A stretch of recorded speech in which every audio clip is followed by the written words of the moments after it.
Andaikan ternyata harus 2 putaran, tentu kita terus bersemangat. Yang kalah nangis-nangis saja, jangan pura-pura bahagia, nangis saja. Itu silakan nangis. Pilkada di DKI Jakarta akan berlangsung 2 putaran.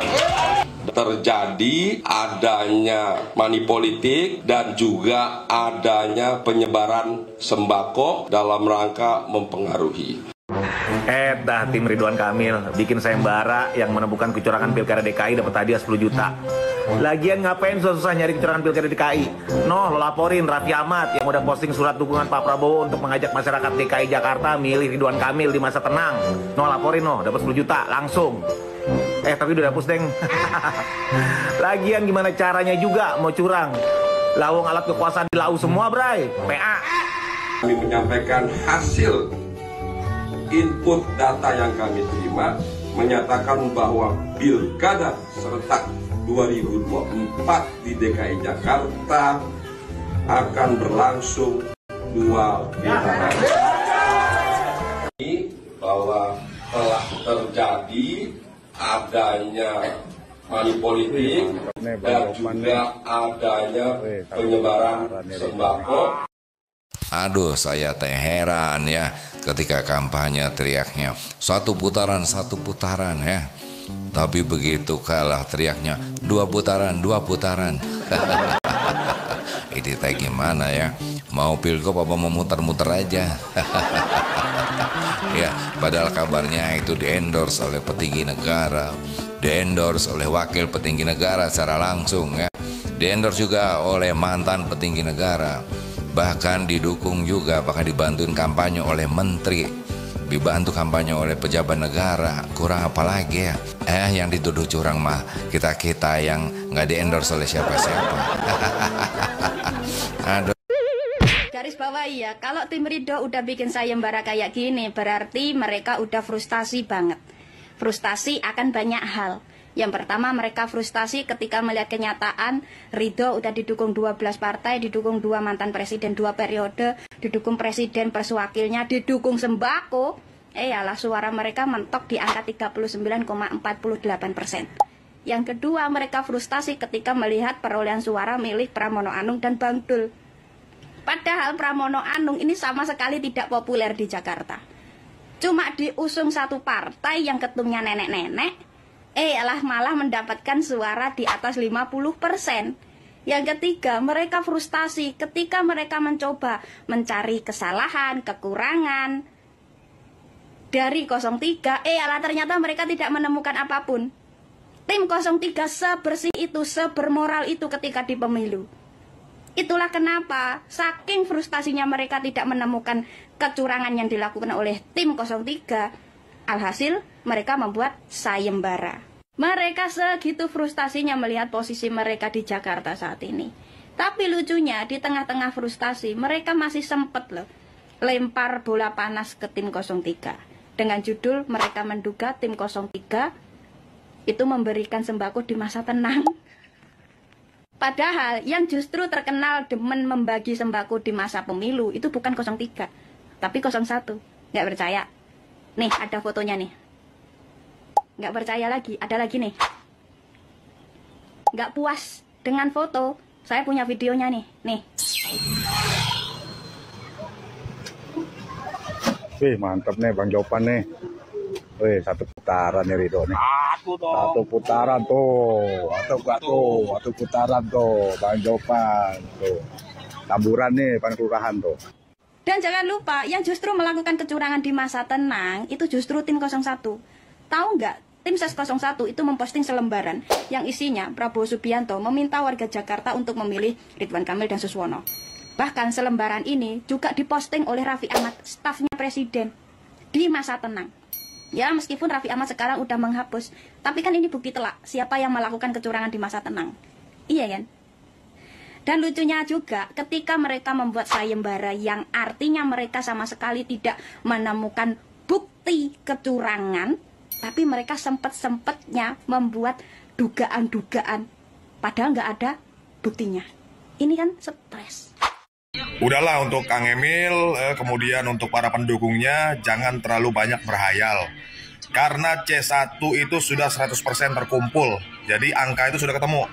Dan tidak ada lagi margin of error. Ya, sudah 50%, 0,07 ya. Nah, 0,09. Nah, ini udah satu putaran. Kemudian di KPU juga sudah 100% terkumpul. Jadi ada 2 backup, KPU plus internal ya. Jadi efek Pak Jokowi di Jakarta tidak ada. Siapa di sini yang punya magnet di DKI? The one and only Anies Rashid Baswedan. Ya, boleh kau cawe-cawe di mana-mana ya Mulyono, tapi untuk di Jakarta kami akan terus memberikan perlawanan dan ini akan terus kami bawa sampai dengan 2029. Oke? Mohon maaf, di Jakarta kalian kami kalahkan. Oke? Assalamualaikum. Dengan persatuan tentunya. Mantap. 12 partai lawan satu partai, lawan anak Abah, lawan Ahoker, lawan Persija. Keok. 12 partai kebun kosong. Kagak ada warganya. Jakarta lu mau samain sama kota-kota lain. Kagak mempan dah. Daerah-daerah lain boleh lo atur, tapi untuk di Jakarta kagak bisa. Suara orang Jakarta tidak bisa diperjualbelikan.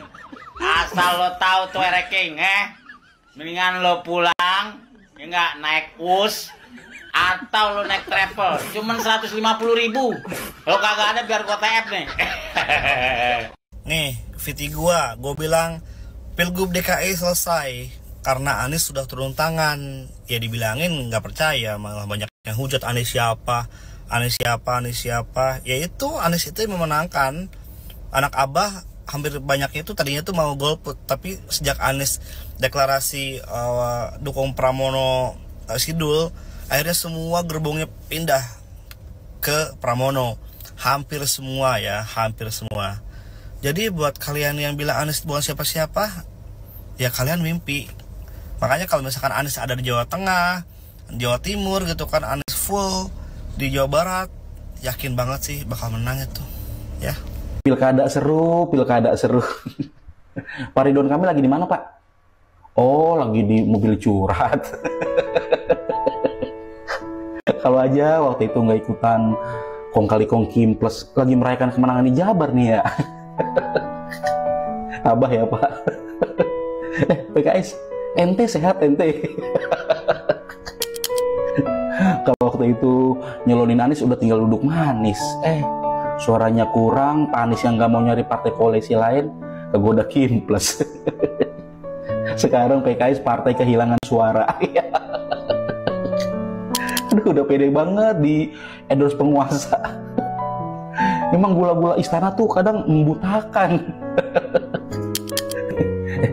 Jangan-jangan PKS jadi agennya Mulyono untuk memporak-porandakan basisnya sendiri. Ayo.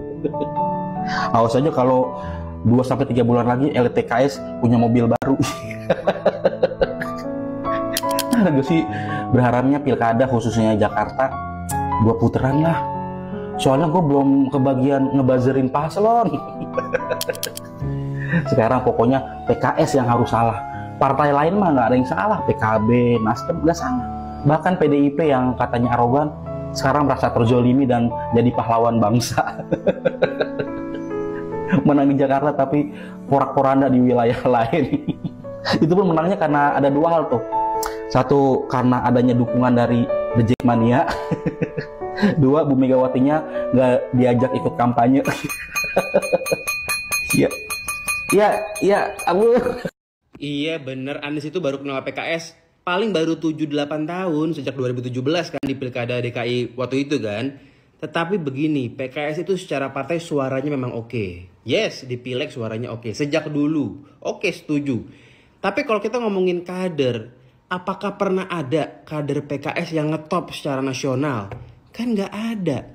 Sengetop-topnya kader PKS itu paling akhir. Akhir pun ngetopnya di Jawa Barat, bukan di nasional. Siapa lagi? Hidayat Nur Wahid. Yes, Hidayat Nur Wahid kalau nyalek pasti menang telak. Tapi begitu nyagup, kalah kan? Sampai akhirnya datanglah Anies. Anies ini kan selalu dibilang orang PKS banget. Meskipun bukan kader ya, tapi bener-bener merepresentasikan PKS banget. Inilah pertama kalinya PKS punya kader nasional nih, kader yang ngetop di skala nasional, yang namanya Anies Baswedan. Meskipun kenalannya belum 10 tahun, tapi emang efeknya tuh sebesar itu buat PKS. Simpatisan PKS itu cinta banget sama Anies. Gue tahu karena keluarga gue itu full simpatisan PKS. Meskipun gue nggak suka PKS, tapi keluarga gue full. Keluarga gue adalah simpatisan PKS. Garis keras sejak dulu. Nah begitu ada Anies, lebih cinta ke Anies dibanding PKS. Dengan fakta bahwa rakyat Jakarta tidak memilih calonnya Jokowi, itu penanda sekaligus penunjuk bahwa keadilan yang diinginkan oleh rakyat Jakarta itu juga adalah keadilan yang diinginkan oleh Indonesia. Kira-kira itu maknanya tuh. Kita tahu bahwa Jokowi ingin sekali Jakarta itu dia kuasai, dan keinginan itu tentu dimaksudkan untuk memperlihatkan grip dia pada politik Indonesia. Kan itu dasarnya tuh.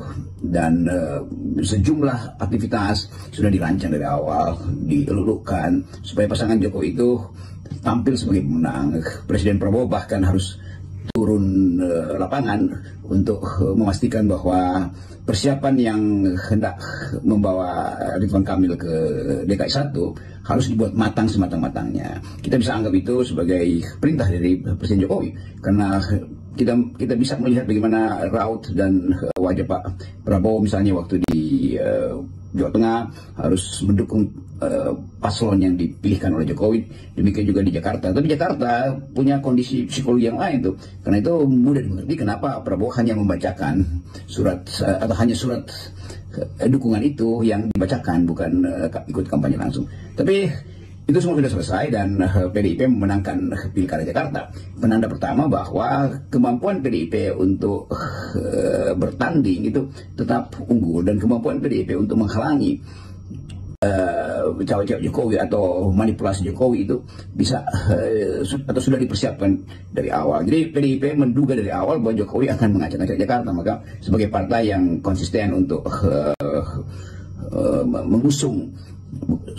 mengusir politik Jokowi dari Jakarta, sebetulnya Jakarta mengusir, akhirnya memenangkan pertandingan. Nah, kita ambil bagian ini sebagai keterangan awal bahwa delegitimasi Jokowi mulai di Jakarta. Bahwa Medan menang, ya pastilah Medan itu nggak mungkin dia nggak menang itu. Artinya seluruh aparatnya akan dia kerahkan di Medan, karena itu pertaruhan dia tentang dinasti. Semacam pukulan juga buat Pak Prabowo, karena beliau datang untuk memenangkan Ridwan Kamil, tapi akhirnya dia kalah. Itu petunjuk bahwa Jakarta punya catatan tertentu terhadap kehadiran Pak Prabowo sebagai jurkamnya Ridwan Kamil. Jadi rakyat sebetulnya memberi pesan bahwa Pak Prabowo, Anda itu presiden, Anda itu kepala negara, ngapain masih turun untuk membela seseorang yang bahkan Pak Prabowo sebetulnya sudah harus tahu dari awal bahwa Ridwan Kamil dan pasangan Suswono itu tidak disukai oleh masyarakat Jakarta karena ada etika yang dilanggar, yaitu menghina perempuan. Dan itu satu penanda bahwa dua pasangan ini atau pasangan ini berdua itu kematangan etisnya itu sangat dangkal. Jadi itu semacam hukuman bahwa rakyat Jakarta itu tidak ridho dengan si Ridho ini. Kira-kira begitu keterangan kita.